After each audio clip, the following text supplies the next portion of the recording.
of matatu operators in the country. Thank you very much for joining us here on KTN News Desk. I think it would be prudent for me to start with, do you support the President's directive on this? Of course, Akisa, that is a very welcome directive.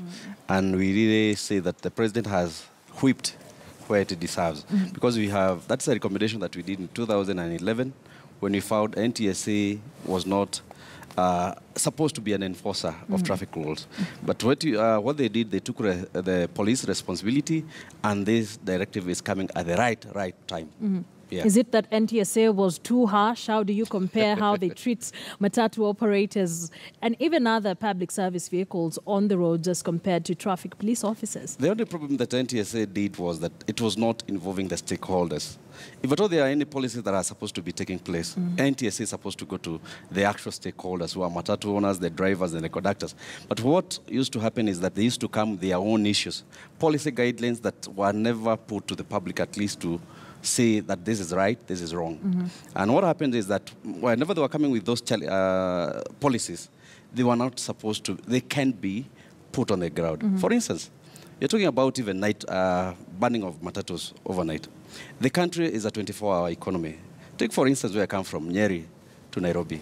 If a vehicle is supposed to terminate its journey at 7, what are you talking? There will be no communication between Nyeri and Nairobi.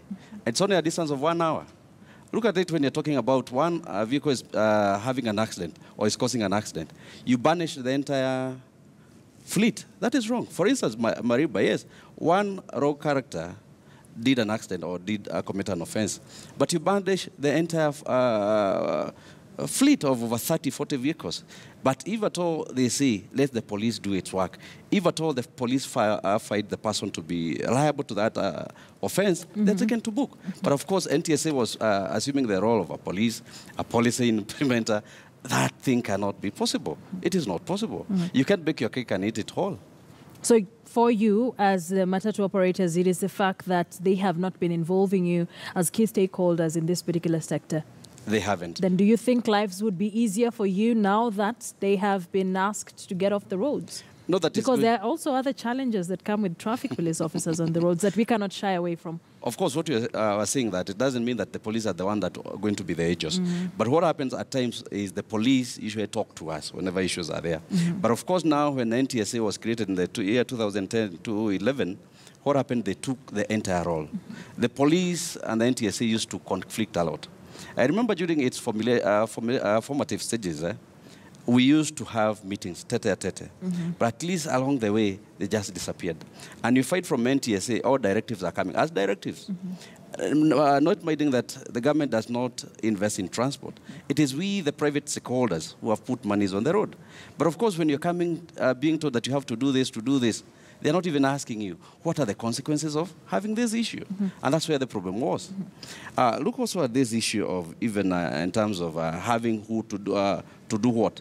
We know, of course, there have been accidents. And of course, we convey our condolences to those people who have had accidents. But looking at the issues, even the capacity of NTSA, does it have capacity to look at it? No way. Ask them, how many circles are in the country? How many matatus are in the country? They can't tell you. You want to form a company. We know Kenya. Kenya is a capitalist state, but you want to form a company or a circle, but you're told, no, you cannot. Why? And somebody has money to invest. These are some of the problems we're saying. Let them go. Let's assume the police, but they all need to work together. They're supposed to be in the office to formulate policies, but they can't come to enforce. The past few months have been characterized with serious road carnage on our roads, especially in the month of November, December. Even last night in Nyahururu, 8 people died out of careless driving, so to speak. What would you attribute the serious road carnage as a leader in a Matatu Owners Association and operators? What do you attribute this serious road carnage to? Of course, that has been a challenge for us. It was unprecedented for the last 3 months. But also there are some issues that you need to take. Of course, we know there is the pressure from the pressures from the drivers. Of course, there is the road infrastructure itself. Also, there are some policies over there looking the other way side. But we think we need to have a sound check of our vehicles also. But the moment we have our equipment, look at it. We talk about drivers being careless. Who trains these drivers? The government. Or the driving schools. Who issues them with the licenses? It is them. Who inspects our vehicle? It is the government. What is our role? Our role is just to buy the vehicle and put it on the road. But of course, I am not here to just lay blame to anybody. We want to have a tete with the government. We tell them, this is what we can do. This is what we are supposed to do. As the government, facilitate us to do this business. But what happens? Of course, I do not have the monopoly of knowledge in transport. But of course, if we sit down between we, the investors, and the government itself, NTSA, the police, the EACC itself, because it needs now to come in, we can move this transport ahead. Look now, the issues to do with Namata, Nairobi Metropolitan Transport Authority. How does Matatu owners know about it? They will tell you, we are not conversant with what is happening. What will be your role again? NTSA will go, Namata will come in. What happens? Again, conflict again. But if we sit down and say now, we want to have safety on our roads, what do? Retrain our drivers. Let's have sound vehicles that are roadworthy and do. Like, for instance, what they're doing now over there, plucking number plates. That's where corruption comes from.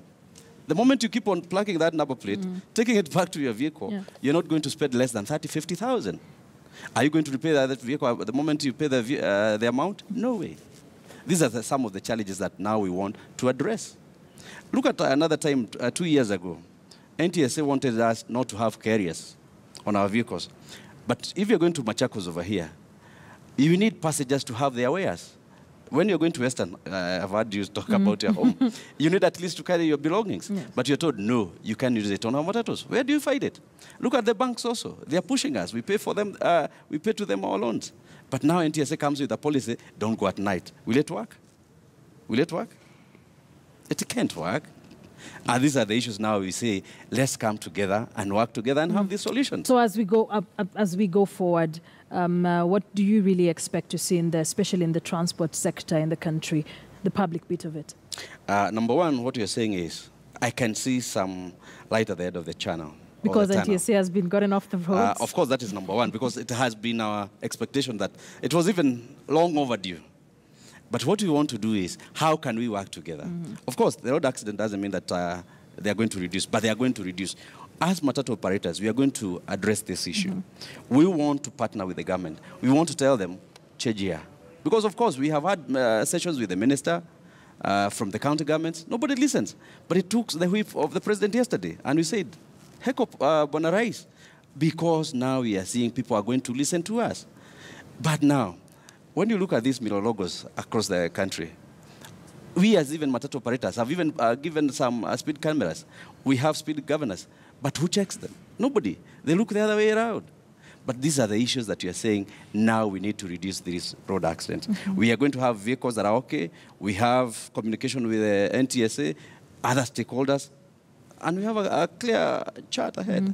Are you saying that as the vice chairperson of the matatu operators, you're going to work to ensure that roadworthy vehicles are on the road through partnering with other very important stakeholders? Of course, that is our main objective. We don't want to see lives being lost on the roads.